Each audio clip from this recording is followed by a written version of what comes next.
Imagine a thriving continent swept by a silent, invisible shadow. What exactly wiped out an entire world? In 1492, 50 million people thrived across the Americas. But almost overnight, they started to vanish. 50 million. That's countless, vibrant, complex societies about to face a biological shock unlike anything in history. We call it the virgin soil effect. Indigenous populations had absolutely zero immunity to foreign European pathogens. Smallpox, cholera, and influenza spread like wildfire through trade routes, devastating communities long before physical settlers arrived. But the biological nightmare was just the beginning. Soon, calculated political and economic pressures forced their removal. Sparked by the Georgia Gold Rush, President Andrew Jackson aggressively pushed an absolutely devastating systemic removal policy. A fundamental clash emerged: native spiritual ties to the earth versus the Euro-American view of land as mere real estate.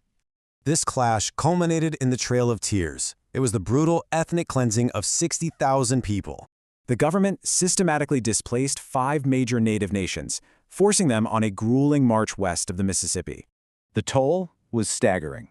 Up to nearly 17,000 people perished during this horrific forced geographical relocation.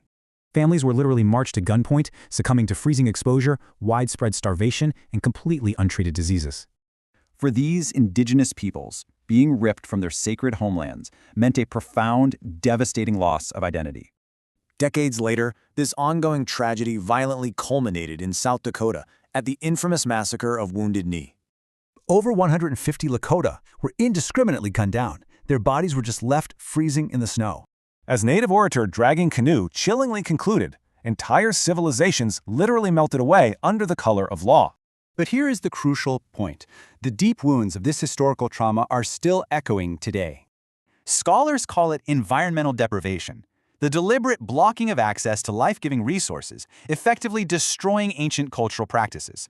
Today, this trauma manifests as severe health disparities, deep mistrust, and tragically high youth suicide rates. When a culture loses its land, what else vanishes forever? How do we reconcile this enduring loss?